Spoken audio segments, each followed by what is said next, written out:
Filimkan maanta wuxuu ku bilaabanayaa macalinka maalinta u horeysa ee soo galay iskuulka, laakiin nasiib xumo ardayda waxay u maleegayaan dabin. Markuu iridda furan waxaa kusoo dhacaya weel biyo kulul lagu shubay. Waxa ayse la yaabayaan sida uu iska difaacay biyaha kulul. Kadib ardaydii ayuu weydiinayaan cidda sidaan samaysay oo macalinka dabinka u dhigtay. Xiisad inay qaataan ma rabaan miya ayuu weydiiyey. Aan dib u laabano, macalinka cusub wuxuu ka mid ahaa ciidanka khaaska ah ee Navy Mareykanka. Kaliya ma ahayn askari wuxuu sidoo kale ahaa xirfadle dagaalka koonfuga ah. Hadda laakiin waa howlgab. Wuxuu doortay inuu noqdo macalin caadi ah oo iskuulka wax ka dhiga. Laakiin waxaa lagu qoray fasalka uu dhib badan iskuulka oo dhan. 888 macalin ayaa iskaga tagay fasalkan marka ay xamili waayeen dhibka ardaydan. Laakiin asiga waxay leeyihiin carruur kaliya, culaysna kuma hayaan, wax cabsi ahna kuma jiraan. Xilli hore ayuu soo galayaa fasalka isagoo gacanta ku wata koob shaah ah. Wuxuu arkay ardayda oo game iska ciyaarayaan, kuwo iska jiifa iyo kuwo fasalka cunto ku dhex karsanaya. Mana jiro qof diyaar u ah inuu cashar qaato. Wuxuu u tagayaa mid hurdaya wuxuuna ku dhahayaa subax wanaagsan. Intaas kadib magaciisa Shiineeska jinsiya ayuu ku qorayaa sabuuradda si uu isu baro ardayda. Ardaydu waxay ku qoslayaan macalinka waxayna ku dhahayaan fartaa waxay eg tahay raadka doorada. Si lama filaan jinsiya waxa usoo dhacaya telefoonka. Markuu gadaal soo fiirin wuxuu arkayaa iyagoo isaga iska dhigaya oo taagan telefoonkan dhegta ku wada haya. Kadib isagoo hal eray dhihin ayuu wuxuu qabsanayaa laastig iyo jeesto. Kadibna wuxuu isku qabanayaa isha wuxuuna leefayaa tubada biyaha. Kadib biyaha ayaa si roob ugu soo daadanaya. Qof walbana booskiisa ayuu ku laabanayaa. Kadib macalinka dalada oo hee ayaa kusoo dhawaaday fasalkayga. Wareegkii koowaad ee macalimiinta iyo ardaydu wuxuu kusoo dhamaaday guusha macalinka jinsiya. Ardaydu waxay qorsheynayaan inay ka argutaan macalinka, qorshe kale ayay la yimaadaan. Maalintii xigta jinsiya wuxuu imaanayaa iskuulka. Ardayduna ma siinayaan wax ahmiyad ah oo telefoonadooda ayay ku mashquulsan yihiin.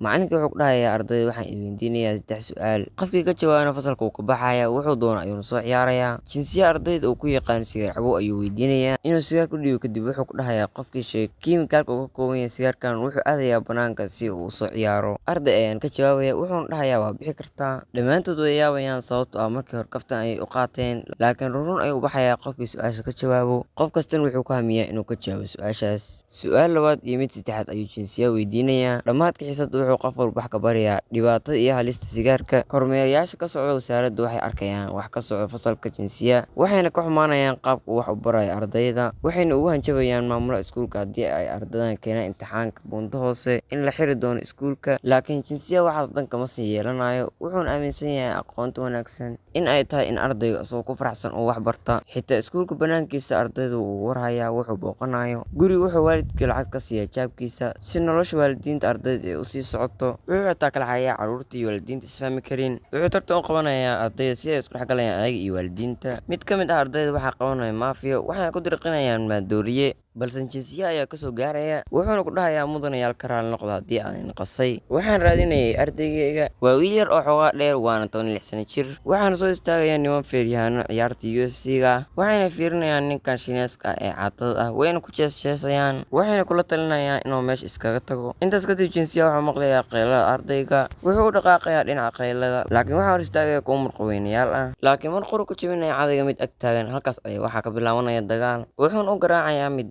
qalin ayuu u isticmaalayaa hub ahaan uuna ku dagaalamayaa. Dhammaantood wuu laanayaa waxaana loo wacayaa ambalaas. Tiifiyada waxay warinayaan geesinimada jinsiya. Ardaydii waxay ogaanayaan in uu jinsiya ahaa askari ka tirsan Navy Mareykanka. Sidoo kale waxay ogaanayaan yaraantiisa qad iskuulka inuu aad ugu dhibo macallimiinta. Wuxuusan ka jabiyay sawirka maamulaha. Isla sanadkaasna wuxuu baajiyay xaflad weyn oo ka dhacaysa iskuulka. Wiilkii wuxuu garaacayaa biyaanada xafladda qalin jabintiisa. Kadib jinsiya ayaa kusoo tuuraysa buufin lagu buuxiyey biyo si uu xaflad u qaso, waxaana bursaday wiilkii biyaanada garaacayay. Iskooba ayuu soo qaatay laakiin jinsiya wuu jabiyay wiilkii kama harin. Haddana wuu ka tagay taag ayuuna lagu dhagay, feer ayuuna kala daalay. Haraati uu waday wiilka ayuu ku dhuftay sawirka maamulaha. Kadibna wuu soo dhacay wuxuuna farta ka jabiyey wiilkii biyaanadaba ma garaaceen sida farta looga jabiyey. Jinsiya waxaa laga buriyey iskuulka, laakiin maamulaha ayaa fursad kale usoo bandhigay oo ah inuu qoray warqad ah in lagu daro ciidanka Navy-ga Mareykanka. Kadib markuu tagay Mareykanka kuna biiray ciidanka, waxaa dhacay dagaalo. Wuxuuna ogaaday inuu farxad ku filnayn ka helin askarnimada. Wuxuu ogaaday in shaqada ciidanka ay tahay in wax la burburiyo, in naf la gooyo. Wuxuuna isaga tagay shaqada ciidanka, wuxuuna ku soo waray dunida si uu u ogaado macnaha nolosha. Maalin maalmaha ka mid ah maamulihiisa jiraanta ayaa warqad usoo dhigay boostada, wuxuuna ka codsaday inuu yimaado iskuulka uuna macallin ka noqdo. Intaas kadib wuu imaaday, sidaas ayuuna macallin ku noqday. Ardaydii markii ay ogaadeen nolosha macallinkooda, hal mar ayay dhaqankooda bedeleen. Jinsiya wuxuu sii galayaa fasalka, waxaana loo soo dhaweynayaa si diiran. Jinsiya wuu dhoola cadeynayaa, ardaydana fadhiista ayuu ku leeyahay. Kadib wuxuu weydiinayaa ardayda cidda gacanta miiska u saartay tufaaxa. Kadib maclimad qurux badan ayay rid soo istaagaysa ayadaan dhehaysa aniga kuu hibeeyey. Sanadkii xigay ardayda si fiican ayay fasalka u imaanayaan waxna u baranayaan. Jinsiya wuxuu u sheegayaa in ay dadaalaan natiijo fiican la yimaadaan imtixaanka sanadka. Intaas kadib maalintii koowaad imtixaanka hogaamiye koox maafi ayaa imaanaya iskuulka si ay foodo u abuuraan. Ardaydii ayay waxay ku xirayaan shabaq si ay imtixaanka u dhaafo. Hal mar ayaa la maqlayaa codka jinsiya oo dhahaya sigaar looma ogolo iskuulka, wuxuuna bilaabayaa in uu la dagaalo tuugada. Ardaydii waxay fiirsanayaan dagaalka waxayna u sacbinayaan jinsiya, wuxuuna weydiinayaa in xaalkoodu fiican yahay. Jinsiya wuxuu ku dhahayaa ordagal imtixaanka kuwa anaa cashir dhigaya haga daahin imtixaanka. Ayagana imtixaankooda ayay galayaan. Markaan waxaa soo galaya dagaalka hogaamiyaha tuugada, labada ayaa dan isqabanaya waana la garaacaya hogaamiyaha maafiyada. Jinsiya farta ayuu fiiqayaa wuxuuna weydiinayaa sababta ay iskuulka soo weerareen. tuugiina farta midig ayuu fiiqayaa isagoo leh naftaada ka taxadar. Laakiin jinsiya wuxuu ogaanayaa ninka inuu yahay cunugii oo had koor gacanta ka jabiyey ee biyaanada tumi jiray xilliga iskuulka, wuxuuna u yimid in uu arguto. Mar kale ayay isqabanayaan, haddana waxaa la garaacayaa ninkii ugu dambeeyey midi ayuuna la soo baxayaa. Laakiin jinsiya ugu guuleysanaya in uu qaato tooreyda. Intaas kadib qof kasta markuus dhoo jinsiya uu gelinayaa tooreyda, isaga ayaa lugta iskaga dhufanayo. Wuxuu ku dhahayaa deenta sanadaha badan ayagu lehed gacanta midig ayaan kuu guday. Inta uusan bixin tuug ayuu ku dhahayaa aniga sanado badan ayaan ku raadinaya si aan kula kulmo, waan ogahay inaa xisaab u lehed waana soo xiray, haddana waan kaa raalgelinayaa ayuu ku dhahayaa. Tuugii wuxuu qolka soo dhahayaa xaqiiqadii waan jeclaa ciyaaridda biyaanada. Filimkeena halkaas ayuu maanta ku dhammaanayaa, waana ku mahadsantihiin daawashadiina.